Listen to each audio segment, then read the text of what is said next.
الحمد لله إن الحمد لله نحمده ونستعينه ونستغفره ونؤمن به ونتوكل عليه ونعوذ بالله من شرور أنفسنا ومن سيئات أعمالنا من يهده الله فلا مضل له ومن يضلله فلا هادي له وأشهد أن لا إله إلا الله وأشهد أن محمدا عبده ورسوله أما بعد فإن أصدق الحديث كتاب الله وخير الهدي هدي محمد صلى الله عليه وسلم وشر الأمور محدثاتها وكل محدثة بدعة وكل بدعة ضلالة وكل ضلالة في النار أعوذ بالله السميع العليم من الشيطان الرجيم بسم الله الرحمن الرحيم الف لام میم ذلك الكتاب لا ریب فیہ ھدی للمتقین الذین یؤمنون بالغیب۔ تمام تعریفیں اللہ رب العزت کے لیے ہیں جو ہمارا خالق و مالک ہے، آسمانوں اور زمین کا پیدا کرنے والا اور کل کائنات کا تنہا پالنہار ہے۔ اسی نے اس پوری کائنات کو خلق کیا ہے اور وہی اس پوری کائنات کے نظام کو تنہا بلا شرکت غیر چلا رہا ہے۔ وہی مدبر ہے، وہی منتظم ہے، وہی رزاق ذو القوۃ المتین ہے، وہی العلو صفت علو سے متصف ہے، المتعال ہے، وہ الحی القیوم ہے۔ اللہ رب العزت کی حمد و ثنا کے بعد درود اور سلام ہو حضرت محمد مصطفیٰ صلی اللہ علیہ وسلم پر، جو تمام نبیوں کے سردار ہیں اور آخری پیغمبر ہیں۔ اللہ رب العزت نے ان کے اوپر دین کو مکمل کر دیا ہے اور فرمایا کہ الیوم اکملت لکم دینکم، آج کے دن میں نے تمہارا دین مکمل کر دیا۔ اللہ کا درود اور سلام ہو تمام صحابہ کرام پر، صحابیات پر، کل مومنین، محدثین اور محدثات اور موحدین اور موحدات پر۔ حضرات گرامی، میں نے آج کی گفتگو کے لیے قرآن پاک کی ایک آیت تلاوت کی ہے۔ اللہ رب العزت نے ارشاد فرمایا کہ الف لام میم ذالک الکتاب لا ریب فیہ، یہ جو کتاب ہے، جو ہم کتاب اتار رہے ہیں، اس کتاب میں کوئی شک اور شبہ نہیں ہے۔ یہ اللہ کی طرف سے اتری ہوئی کتاب ہے، اللہ رب العزت کا پیغام ہے جو اس کے بندوں کے لیے ہے۔ ھدی للمتقین، اور اس کے اندر ہدایت ہے ان لوگوں کے لیے جن کے دلوں میں تقویٰ ہے۔ اور اس کی سب سے پہلی صفت بیان کی گئی ہے الذین یؤمنون بالغیب، جو غیب کے اوپر ایمان لاتے ہیں۔ حضرات گرامی، ہم سب سے پہلے آپ کو یہ بات بیان کر دیں کہ اللہ رب العزت نبیوں کو کیوں بھیجتا ہے۔ یہ سب سے پہلے سوال ہے جو ذہن میں آنا چاہیے۔ انسان کے علم حاصل کرنے کے جو ذریعے ہیں، وہ ذریعے کل 5 ذریعے کہلاتے ہیں، جنہیں ہم حواس خمسہ کہتے ہیں، 5 سینس کہلاتے ہیں۔ جو کسی بھی چیز کو ہم جو جانتے ہیں، یا تو چھو کر جانتے ہیں، یا دیکھ کر جانتے ہیں، یا سن کر جانتے ہیں، یا چکھ کر جانتے ہیں، یا سونگھ کر جانتے ہیں۔ یہ 5 ذریعے ہیں جو علم کے ذریعے کہلاتے ہیں اس دنیا کے اندر۔ اگر آپ کسی چیز کو جاننا چاہتے ہیں، اس کی حقیقت کو جاننا چاہتے ہیں، تو آپ کے پاس یہی 5 ذریعے ہیں۔ یا تو کوئی آپ کو بتائے گا کہ یہ ہے اور آپ اسے جان جائیں گے، یا تو آپ اسے دیکھ لیں گے اور جان جائیں گے، یا آپ کسی چیز کو چکھ لیں گے اور اس کے بارے میں جان لیں گے، یا سونگھ لیں گے اور آپ کو پتہ چل جائے گا کہ یہ کیسا ہے۔ ایک ایسی چیز بھی آتی ہے کہ جو ان 5 ذریعوں سے اوپر ہوتی ہے، کہ انسان اس کا ادراک نہیں کر سکتا، انسان اسے جان نہیں سکتا، واقف ہو ہی نہیں سکتا۔ اسی چیز کو بتانے کے لیے انبیاء کرام آتے ہیں۔ انبیاء کرام انسان کو ان حقیقتوں سے واقف کراتے ہیں کہ جو انسان کبھی جان ہی نہیں سکتا، اپنے ادراک کو استعمال کر کے، اپنی عقل، اپنے شعور کو استعمال کر کے اگر وہ اس کی حقیقت کو جاننا چاہے تو جان نہیں سکتا۔ اور اللہ تعالیٰ انبیاء کرام کو بھیجتے ہیں کہ ان غافل بندوں کو ان حقیقتوں سے واقف کراؤ۔ یہ بندے غافل ہیں، ان کو بتاؤ۔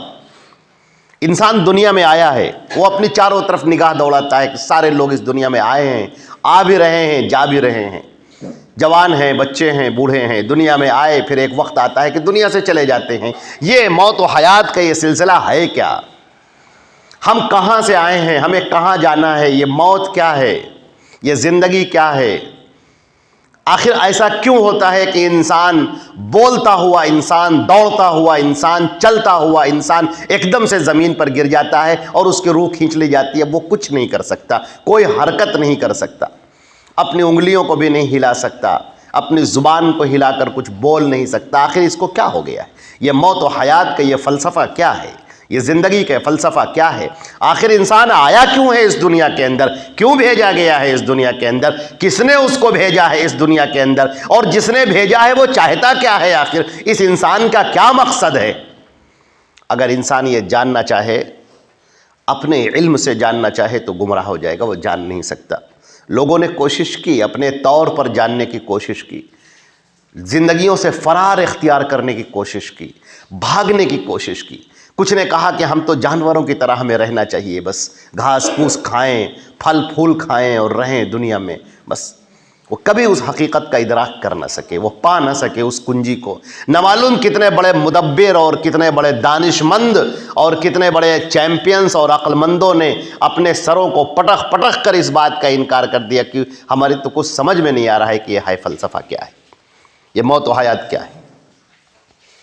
انسان کے ان سوالوں کا جواب دینے کے لیے اللہ رب العزت انبیاء کرام کو بھیجتا ہے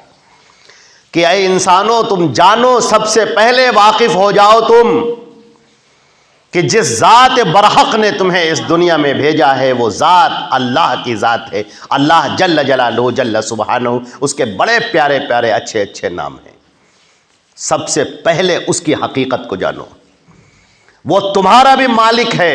تمہارا بھی خالق ہے، اور تم سے کہ پہلے کے لوگوں کا بھی مالک ہے اور ان کا بھی خالق ہے۔ اور اس پوری کائنات کے اندر تم کو جو بھی چیز نظر آ رہی ہے یہ سب اسی نے تخلیق کی ہے، سب اسی کی خلق کردہ ہے، سب اس کی مخلوق ہے۔ وہ تنہا ہے جس کو کسی نے پیدا نہیں کیا اور سب کو اس نے پیدا کیا۔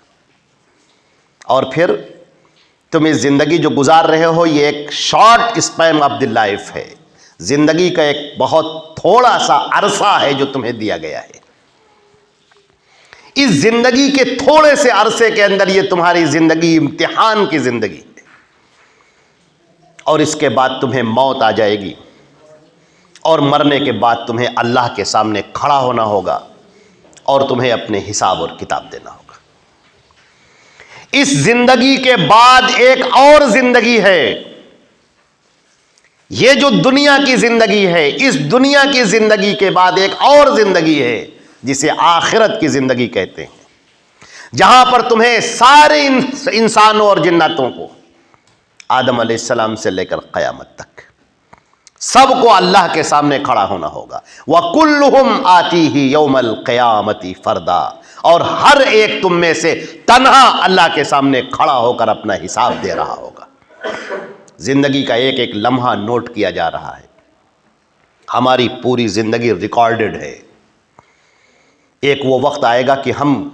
کچھ کہنا چاہیں گے کہ یہ تو ہم نے نہیں کیا تھا،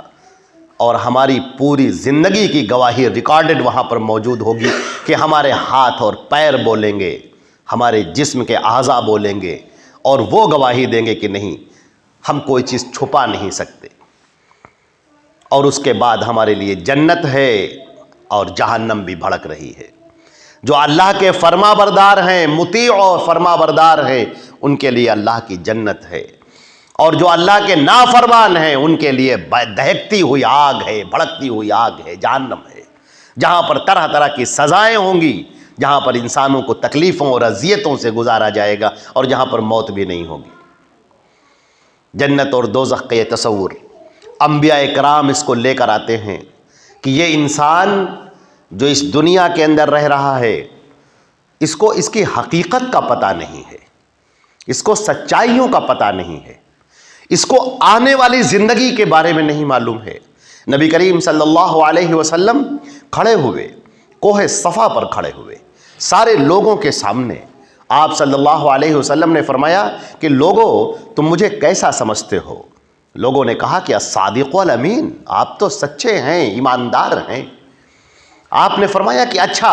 اگر میں تم سے یہ کہوں کہ میں پہاڑ کے پیچھے سے ایک لشکر کو دیکھ رہا ہوں، دشمنوں کا لشکر جو چلا آ رہا ہے تمہارے اوپر حملہ کرنے کے لیے، تو کیا تم میری باتوں کی تصدیق کرو گے؟ لوگوں نے کہا کیوں نہیں ہم تصدیق کریں گے، آپ پہاڑ کے پیچھے سے وہ دیکھ رہے ہیں جو ہم نہیں دیکھ رہے ہیں، آپ سچے بھی ہیں، آپ امانت دار بھی ہیں، آپ کیوں جھوٹ بولیں گے؟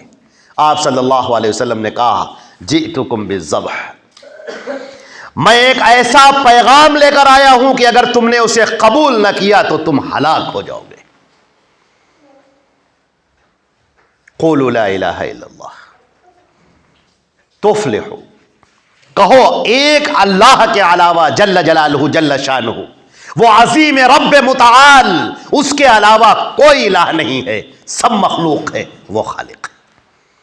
سب پانے والے محتاج ہیں اور وہ دینے والا رزاق ہے۔ ساری قوت، ساری طاقت، ساری اقتدار اور اختیار سب اسی کے ہاتھوں میں ہے، ساری حکمرانی، ساری بادشاہت سب اسی کے ہاتھوں میں ہے، اور باقی سب اس کے سامنے محتاج ہیں، سروں کو جھکائے ہوئے عابد ساجد بن کر کھڑے۔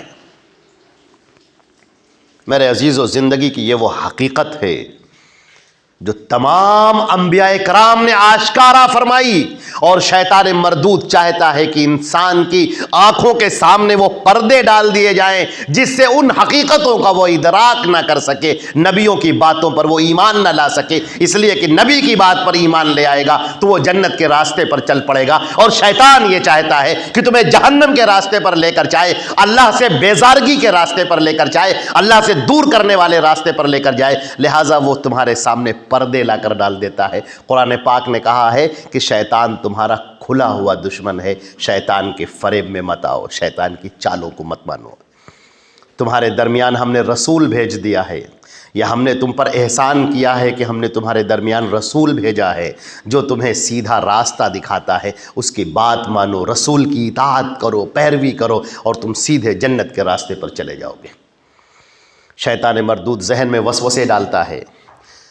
شیطان مردود ہمارے سامنے دنیا کی یہ دل فریبیاں، دنیا کی یہ نظارے ہماری آنکھوں کے سامنے ڈال دیتا ہے، اور انسان اسی میں الجھتا رہتا ہے، یہاں تک کہ ایک ایسا وقت آ جاتا ہے کہ جب انسان کی اس دنیا سے رخصت ہونے کا وقت ہوتا ہے، جب اس دنیا سے جانے کا وقت ہوتا ہے، اس وقت وہی مختلف شکلوں کو اختیار کر کے آتا ہے، اور آ کر کہتا ہے یہودی ہو کر مر، پھر کبھی کہتا ہے نصرانی ہو کر مر، اور کبھی کہتا ہے شرک کرتے ہوئے مر، کبھی کہتا ہے فلاں کو پکارتے ہوئے مر، وہ اس طرح کی باتیں کہتے ہیں۔ اللہ کے نبی صلی اللہ علیہ وسلم نے فرمایا کہ اے اللہ، میں تجھ سے پناہ چاہتا ہوں زندگی کے بھی فتنے سے اور مرتے وقت کے فتنے سے۔ شیطان مردود کی آخری کوشش یہ ہوتی ہے کہ انسان کو اللہ سے دور کر دے، اور اللہ سے دور کرنے کا سب سے بڑا ذریعہ صرف ایک ہے، وہ یہ ہے کہ رسول سے دور کر دے۔ اللہ کو تو انسان کبھی نہ کبھی یاد کر ہی لیتا ہے، کبھی نہ، کیونکہ وہ تو خالق، تو فطرت کے اندر پکار بیٹھی ہے، انسان تو اللہ کو پکارے گا ہی، بغیر پکارے وہ رہ ہی نہیں سکتا، وہ تو اللہ کو پکارے گا ہی، لیکن پکارنے کا طریقہ کیا ہو، اس اللہ تک پہنچنے کا طریقہ کیا ہو، اس اللہ کو راضی کرنے کا طریقہ کیا ہو،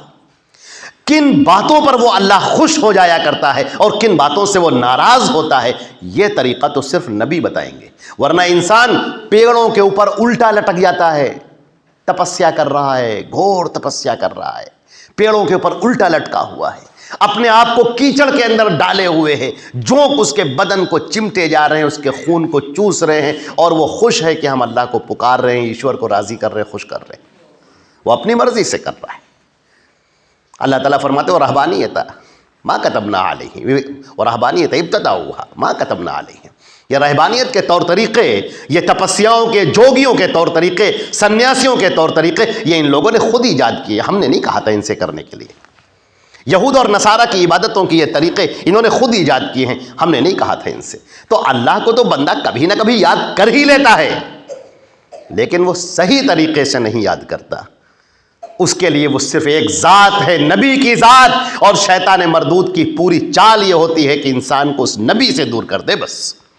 نبی سے دور کرنے کا مطلب آپ کا ہر چیز سے دور ہو جانا. نبی سے دور ہونے کا مطلب آپ کا سب سے پہلے اللہ سے دور ہو جانا, اللہ کی رضا کے طریقے کیا ہیں ان سے دور ہو جانا, اللہ کی خوشنودی کے طریقے کیا ہیں, اللہ کی رحمتوں کا نزول کن باتوں پر ہوتا ہے, اللہ کی برکتیں کن پر نازل ہوتے ہیں, اللہ رب العزت کن کو متقی گردانتا ہے, وہ سب سے دور ہو جاتا ہے انسان. نبی سے دور ہوا, پھر وہ ہر ایک سے دور ہوتا ہوا چلا گیا, کیونکہ نبی وہ ہیں جو بندے کو اللہ سے جوڑنے کے لیے آتے ہیں, اس کے سامنے ان حقائق کو کھولنے کے لیے آتے ہیں جو بندہ جانتا نہیں ہے. ہم اس دنیا میں چلتے چلے جا رہے ہیں,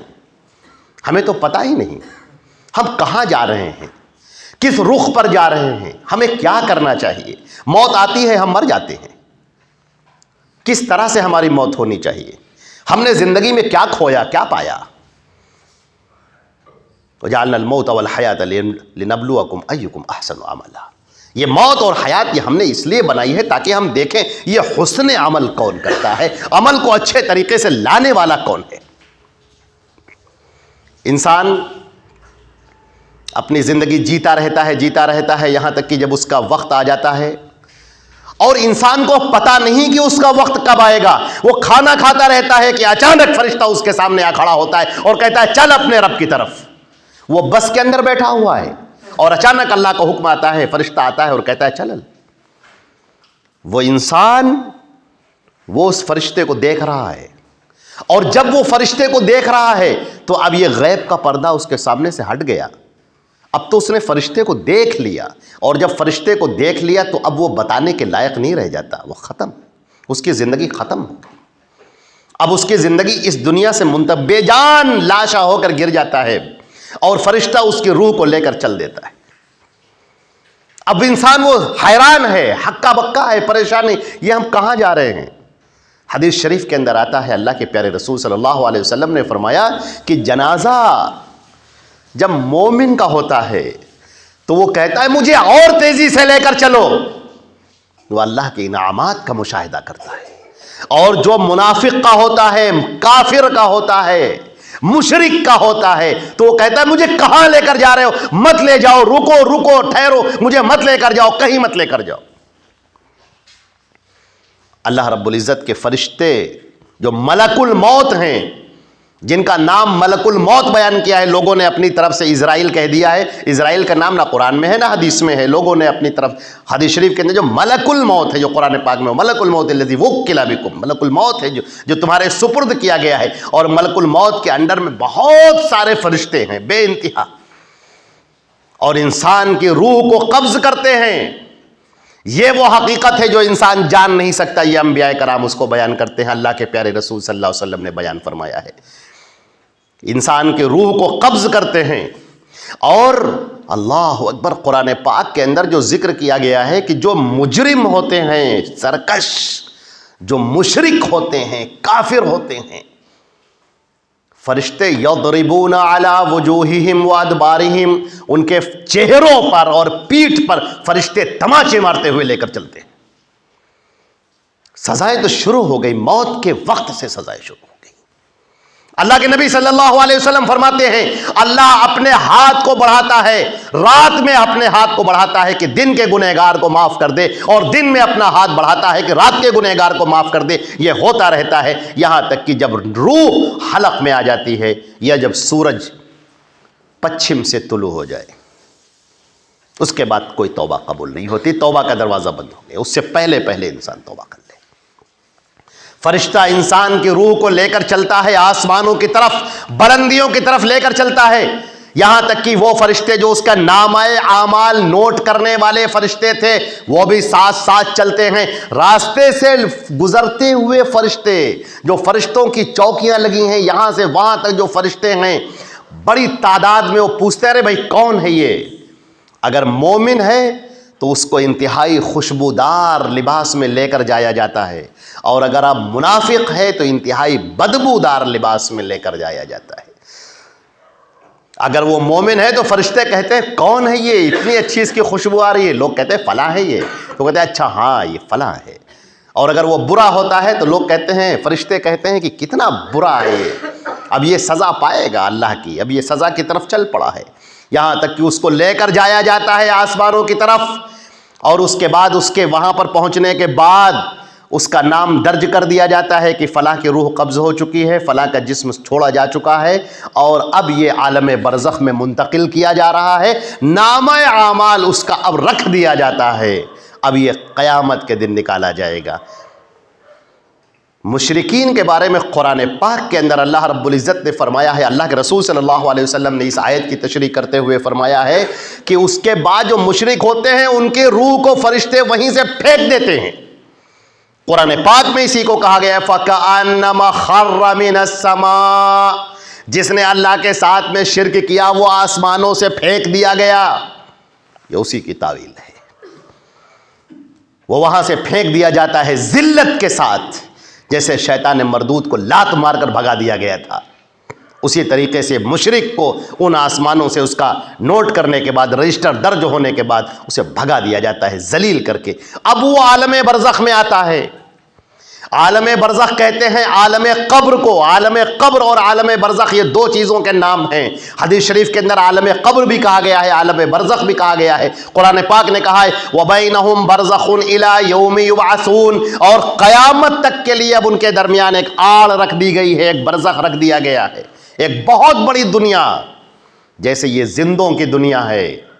ویسے ہی وہ دنیا ان لوگوں کی ہے جو اس دنیا سے منتقل ہوتے ہوئے وہاں پر جاتے ہیں، وہ عالم برزخ کہلاتا ہے، عالم قبر کہلاتا ہے۔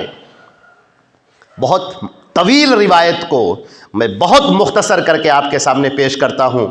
کہ اللہ کے جب وہ عالم برزخ میں پہنچتا ہے تو عالم برزخ میں کبھی تو ایسا ہوتا ہے کہ جس قبر کے گڈھے میں انسان کو رکھا گیا ہے، جس پر پٹرے رکھے گئے ہیں،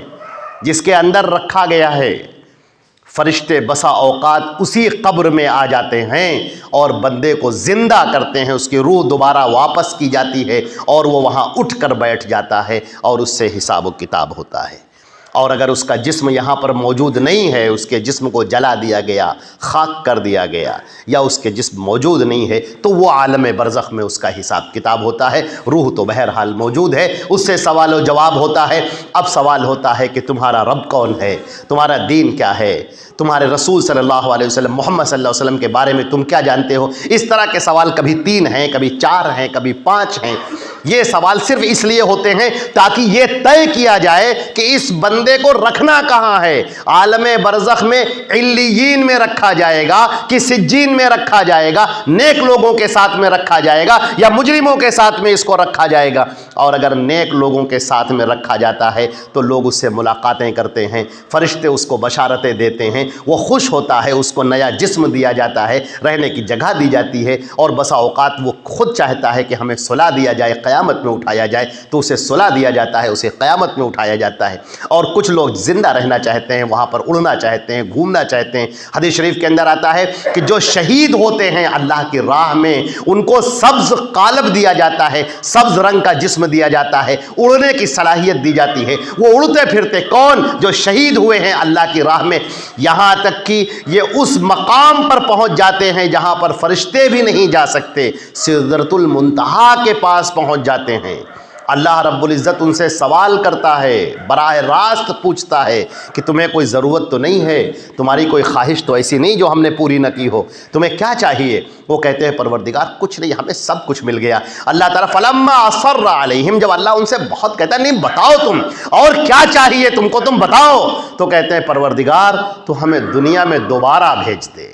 تاکہ ہم لوگوں کو بتا سکیں کہ ہمیں کتنا انعام دیا گیا ہے۔ اللہ رب العزت نے فرمایا کہ نہیں، اب یہ نہیں ہو سکتا، جو یہاں پر آ گیا ہے واپس نہیں جا سکتا،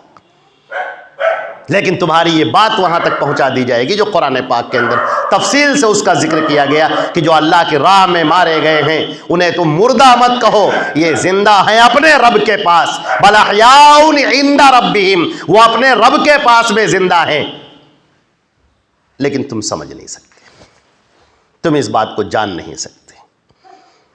اور حدیث شریف کے اندر آتا ہے کہ صبح و شام ٹھکانہ دکھایا جاتا ہے، ایک مومن کو دکھایا جاتا ہے کہ یہ جنت ہے، جس میں تجھے جانا ہے، اور یہ جہنم ہے دیکھ جس سے تجھے بچا لیا گیا۔ وہ اللہ کا شکر ادا کرتا ہے، کہتا ہے اے میرے پروردگار قیامت کو جلدی قائم فرما دے۔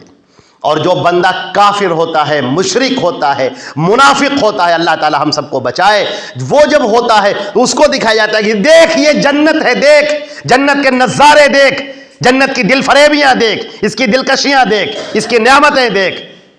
تجھ کو محروم کر دیا گیا۔ تو اللہ سے محروم ہوا، اللہ کی توحید سے محروم ہوا، نبی کی رسالت سے محروم ہوا، تجھے محروم کر دیا گیا۔ اور اسے جہنم دکھائی جاتی ہے کہ دیکھ یہ جہنم کے شعلے ہیں، یہاں کی وہ تکلیفیں اور اذیتیں ہیں جس میں تجھے ہمیشہ ہمیشہ کے لیے رہنا ہے۔ وہ جب دیکھتا ہے تو ڈر جاتا ہے، خوف کھاتا ہے، وہ کہتا ہے اے میرے رب قیامت قائم نہ فرما، قیامت قائم نہ فرما۔ میرے عزیزو، یہ وہ چیزیں ہیں جو ہونی ہی ہیں، یہ وہ حقائق ہے جو انبیاء اکرام بتاتے ہیں، یہ وہ حقیقت ہے جو اللہ کے رسول بتاتے تھے کہ لوگوں اس سچائی کو جانو، اور لوگ ان کے اوپر پتھر مارتے تھے، لوگ ان کو پاگل کہتے تھے، لوگ ان کو دیوانہ کہتے تھے۔ وہ کہتے تھے کہ مجھے کون سی ایسی چیز ہے جو دیوانگی کی ہے۔ اللہ کے رسول صلی اللہ علیہ وسلم ان حقیقتوں کو بتانے کے لیے، ان سچائیوں سے واقف کرانے کے لیے اللہ تبارک تعالیٰ نے ان کو بھیجا کہ تم توحید کو جانو، تم شرک کو سمجھو، تم دین اسلام کو جانو، تم اللہ کے قریب آؤ، اللہ کو جانو، اللہ کی معرفت حاصل کرو، اللہ رب العزت کو خوش کرنے کی کوشش کرو، اور اس طرح سے خوش کرو جس طرح اللہ کے رسول تمہیں بتا رہے ہیں، جو زندگی تمہیں دے رہے ہیں۔ یہ نبی کریم صلی اللہ علیہ وسلم کے بارے میں آتا ہے کہ اللہ کے رسول صلی اللہ علیہ وسلم کو فرمایا گیا کہ یہ رسول تمہارے درمیان ہے جو تمہیں زندگی دے رہے ہیں، وہ تمہیں زندگانی عطا کر رہے ہیں، تمہیں بتا رہے ہیں کہ زندگی کیا ہوتی ہے، زندگی کہتے کس کو ہیں۔ یہ غیب کی وہ حقیقتیں ہیں، جنت ہے، دوزخ ہے، مرنے کے بعد کی جو زندگی ہے جو آنی ہی ہے۔ ہمیں چاہیے کہ ہم اس پر ایمان لائیں۔ میں ایک روایت پڑھتا ہوں، سلسلۃ الاحادیث الصحیحہ کی روایت ہے۔ نبی کریم صلی اللہ علیہ وسلم نے فرمایا طوبی لمن رآنی وآمن بی، خوشخبری ہو اس کے لیے جس نے مجھے دیکھا اور میرے اوپر ایمان لایا، وطوبی 7 مرات، اور 7 مرتبہ اس کے لیے خوشخبریاں ہیں، لمن لم یرنی، جس نے مجھے نہیں دیکھا، وآمن بی، اور میرے اوپر ایمان لے کر آیا ہے۔ ہم لوگ ان خوش قسمت لوگوں میں سے ہیں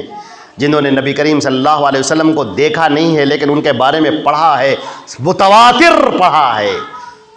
پوری سندوں کے ساتھ پڑھا ہے،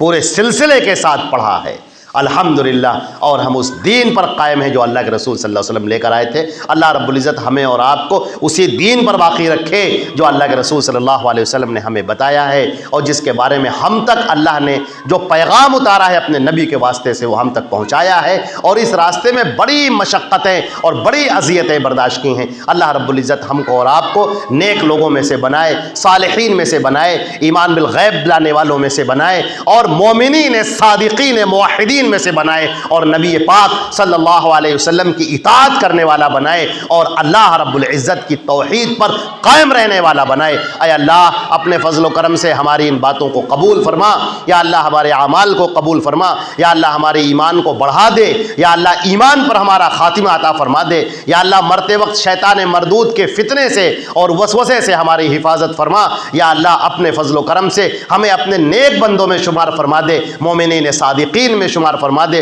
موحدین میں شمار فرما دے، نبی کریم صلی اللہ علیہ وسلم کی پیروی کرنے والوں میں شامل فرما دے۔ یا اللہ اپنے فضل و کرم سے ہماری ان دعاؤں کو قبول فرما، ہم سب پر اپنا رحم نازل فرما، ہم سب پر اپنی برکتیں نازل فرما۔ وآخر دعوانا الحمدللہ رب العالمین۔ اقول قولی ھذا استغفر اللہ لی ولکم ولسائر المسلمین من کل ذنب فاستغفروہ انہ هو الغفور الرحیم۔